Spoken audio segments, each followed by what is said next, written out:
जय हिंद दोस्तों, मैं हूं Pankaj Singh. Clear prelims and mains channel पर आपका स्वागत है।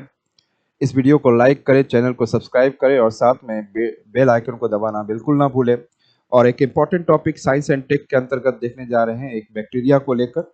और ये बैक्टीरिया जो है क्लोस्ट्रीडियोट्स डिफिसिल बैक्टीरिया, क्लोस्ट्रीडियोट्स डिफिसिल बैक्टीरिया। ये बैक्टीरिया खतरनाक होता है थोड़ा। ये डायरिया से रिलेटेड प्रॉब्लम कर देता है। आपके लार्ज इंटेस्टाइन में जो कॉलन का पार्ट होता है उसमें जाके इन्फेक्शन कर सकता है। और ये कंटिन्यूसली आपको एक बार बॉडी में घुस जाता है तो आसान से नहीं निकलता है। इसके लिए आपको दोबारा कोई दूसरी अच्छी बैक्टीरिया इसमें डालनी पड़ती है, तब जाकर ये ठीक होता है। तो this is the Clostridioides difficile bacteria. Why it is in the news, ये न्यूज़ में क्यों था? Researchers are making strides towards developing the first effective vaccine against the highly contagious and challenging to treat Clostridioides difficile bacteria. तो researchers are making strides, इसके ऊपर effort डाले जा रहे थे towards developing the first effective vaccine, मतलब vaccine बनाने के लिए against the highly contagious and challenging to treat Clostridioides difficile bacteria. तो ये बैक्टीरिया जब आपके इंटेस्टाइन, लार्ज इंटेस्टाइन में आ जाता है तो बार बार आपको प्रॉब्लम करते रहता है, आपके इन्फेक्शन करते रहता है। और एक बार इन्फेक्शन दूर हुआ फिर दोबारा जल्दी इन्फेक्शन हो जाता है। तो ये एक प्रकार का हाईली कॉन्टाजियस होता है। आप कभी किसी हॉस्पिटल में हैं, वहाँ पे कोई वार्ड बॉय है, यदि उसके हाथ में यदि लगा हुआ है तो और आपको आएगा, टच होगा तो वो भी बैक्टीरिया आपके शरीर में जा सकता है। तो रिसर्चर्स उसके ऊपर जो है कि इफेक्टिव वैक्सीन बना रहे हैं इसके अगेंस्ट में। इसलिए this vaccine utilise the innovative mRNA technology that was pivotal in combating कोविड-19। और जिस प्रकार से कोविड-19 को फाइट करने के लिए जैसे mRNA टेक्नोलॉजी के द्वारा मेडिसिन बनाया गया था, वैक्सीन, इसी mRNA टेक्निक के द्वारा, mRNA टेक्निक आप साइंस की क्लासेस में, साइंस एंड टेक के बायोटेक्नोलॉजी क्लासेस में आप इसके बारे में सीख सकते हैं। अभी यहाँ पे इतना ही बता सकते हैं कि यस, mRNA आपके जिन के अंदर में मैसेंजर RNA होता है। एक rRNA हो जाए तो प्रोटीन बनाता है, एक मैसेंजर RNA होता है जो कि उस प्रोटीन का इंफॉर्मेशन लेके जाता है, tRNA उसको ट्रांसफर करता है, फिर जाके उसका प्रोटीन का फॉर्मेशन होता है। तो ये एक mRNA, rRNA, mRNA, tRNA, 3 प्रकार के RNA होते हैं, जिसमें mRNA महत्वपूर्ण है जो कि प्रोटीन बनाने के लिए मैसेंजर का रूप काम करता है। तो ये भी जो वैक्सीन जो बनाया गया है mRNA टेक्निक के द्वारा ही, जो क्लोस्ट्रीडियोड डिफिसिल के बैक्टीरिया के against. About Clostridioides difficile bacteria, इसके बारे में थोड़ा जाने तो Clostridioides difficile is a bacterium responsible for infection in the colon, the longest segment of the large intestine. आपने कभी देखा होगा कि जिस प्रकार से ये स्टमक से फूड होते हुए फिर यहाँ पर गॉल ब्लाडर, लीवर, यहाँ पे लीवर होता है, इसके बाद पाइप से होते हुए ड्यूडेनम स्टार्ट होता है, फिर यहाँ पे स्मॉल इंटेस्टाइन बहुत सारा रहेगा आपका। स्मॉल इंटेस्टाइन के बाद एक बड़ा सा क्या स्टार्ट होता है? लार्ज इंटेस्टाइन स्टार्ट होता है, लार्ज इंटेस्टाइन। तो ये लार्ज इंटेस्टाइन जो है, this large intestine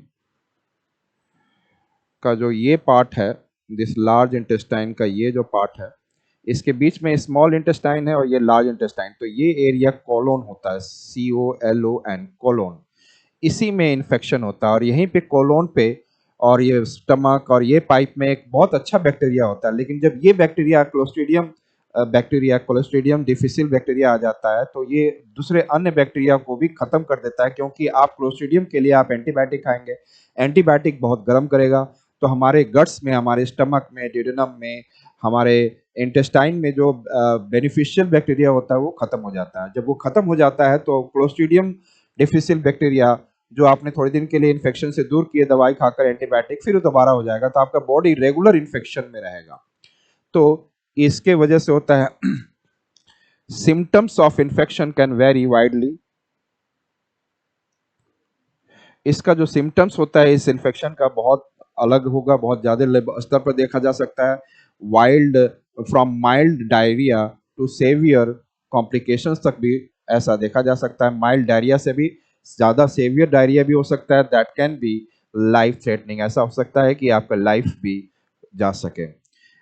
infection often occur following antibiotic treatment. तो इन्फेक्शन ऑफ्टन कब होता है? जब आप एंटीबायोटिक ट्रीटमेंट लेते रहते हैं। Infection often occur following the antibiotic treatment. जब भी एंटीबायोटिक ट्रीटमेंट लिया उसके बाद ये इन्फेक्शन जनरली हो जाता है, which disrupt the balance of bacteria in the gut. Gut का मतलब है कि आपका स्टमक, लार्ज इंटेस्टाइन, इंटेस्टाइन वगैरह का जो बैक्टीरिया होता है जो उसको खत्म कर देता है, वहां के balance of bacteria in the gut को डिसरप्ट कर देता है। इसके वजह से, क्योंकि आपने एंटीबायोटिक ट्रीटमेंट लिया क्लोस्ट्रीडियम के लिए आपने लिया, और उसके वजह से जो आपने दवाई ली उस दवाई से ही गट का सारा जो बैक्टीरिया है, जो इंपॉर्टेंट है बेनिफिशियल बैक्टीरिया, खत्म हो जाता है। While it primarily impacts older adults in healthcare facilities and long term care, तो it is primarily देखा जाए तो ये impact किसको करता है? जो older adults होते हैं और साथ में वो हॉस्पिटल में होते हैं, तो उनको ये contagious ये क्लोस्ट्रीडियोट्स डेफिसिल बैक्टीरिया का प्रॉब्लम इन्फेक्शन हो जाता है। और साथ में जो लॉन्ग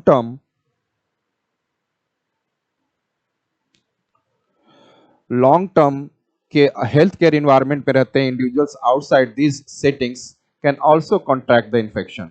मतलब जो कि लॉन्ग टर्म तक ऐसे हेल्थ केयर इन्वायरमेंट भी रहते हैं, वैसे इंडिविजुअल भी ऐसे सेटिंग से बाहर आते ही उनको इन्फेक्शन हो जाता है। Common symptoms include watery diarrhea accompanied by the mild abdominal cramp and tenderness। तो आपने इसका कॉमन सिम्टम्स जो आपने देखा कि डायरिया तो होना ही होना है, तो डायरिया वाटरी वाला, पानी वाला होगा, और साथ में आपका एब्डोमिनल में क्रैम्प होगा, और आपके जो शरीर जो है बड़ा लूज सा ढीला पड़ जाएगा। Severe cases may lead to significant fluid loss resulting in dehydration, जिससे और इसके दौरान आपके बॉडी से वाटर का लॉस बहुत ज़्यादा हो जाता है और ये डिहाइड्रेशन का कंडीशन क्रिएट कर देता है। A sudden and severe infection can cause the colon to become exceptionally inflamed. बहुत ज़्यादा वो इन्फेक्टेड हो जाता है, इन्फ्लेम्ड हो जाएगा, और साथ में जो कोलन का एरिया है लार्ज इंटेस्टाइन का वो बड़ा भी हो जाता है, enlarge. A condition known as toxic megacolon. ऐसे कंडीशन में जो में आपका जो कोलोन जैसे बड़ा हो जाता है तो उसको टॉक्सिक मेगा कोलोन कहा जाता है। इसके ट्रांसमिशन के बारे में देखा जाए, ट्रांसमिशन जो देखा जाए कि इसका कैसे हो रहा है, तो ट्रांसमिशन को लेकर the bacterium can spread from one patient to another through the hands of the health care workers. तो एक कोई क्लोस्ट्रीडियम डिफिसिल बैक्टीरिया से अफेक्टेड है, तो वहां पर कोई हेल्थ केयर वर्कर है तो उसके उसके हाथ से वो आपके पास वो आता है, तो वहां पर भी वो ट्रांसफर हो सकता है इस तरीके से भी। Approximately one third of individuals who contract Clostridium difficile will experience recurrent infection। और देखा गया है कि लगभग जितने लोगों को होता है उसमें से वन थर्ड लोग ऐसा एक्सपीरियंस करते हैं कि उनको हमेशा ही इसका इन्फेक्शन होते रहता है। तो इससे रिलेटेड क्या ट्रीटमेंट देखा जा सकता है? What can be the treatment for this? The treatment typically involves N extended course of potent antibiotics which may also eliminate beneficial gut bacteria। जैसे ही आप ट्रीटमेंट आप इंपॉर्टेंट एंटीबायोटिक्स दिया जाता है इसके ट्रीटमेंट के लिए, जब उस एंटीबायोटिक की वजह से आपके जो गट के अंदर जो स्टमक है, इंटेस्टाइन के अंदर को गट बोला जाएगा जहाँ पे डाइजेशन होते रहता है, उसके जो बेनिफिशियल बैक्टीरिया है वो भी खत्म हो जाता है। Another treatment option includes fecal transplants, which introduce healthy bacteria back into the gut। तो किसी और के ट्रांसप्लांट मल से, किसी और के मल में से जो बेनिफिशियल जो बैक्टीरिया होगा वो किसी दूसरे बंदे के जो गट में इंट्रोड्यूस करा जाएगा बैक्टीरिया, इससे भी ये ठीक हो सकता है। या तो वैक्सीन या तो आपको फेकल ट्रांसप्लांट करें। तो मतलब एक आपके पास हेल्दी पोर्शन है और हेल्दी पोर्शन का जो मल है उस मल में आप क्या करें, जो बैक्टीरिया है वो बैक्टीरिया निकाल कर जो अनहेल्दी पोर्शन इन्फेक्टेड है उसमें डाल दिया जाए, तो इस तरीके से ट्रीट हो सकता है। या तो आज के डेट में जो वैक्सीन लगाया गया है वैक्सीन से किया जा सकता है। तीसरा, आपको एक इम्पॉर्टेंट एंटीबायोटिक्स दिया जाएगा जिससे आप ठीक हो सकते हैं, लेकिन उस दौरान एक वन थर्ड लोग ऐसे हो सकते हैं जिनके अंदर से जो ये बेनिफिशियल बैक्टीरिया है खत्म हो जाए और रिकरेंटली हमेशा इन्फेक्शन से गो थ्रू होते रहते हैं, लगातार उनको इनका इन्फेक्शन होते रहता है ठीक होने के बाद भी।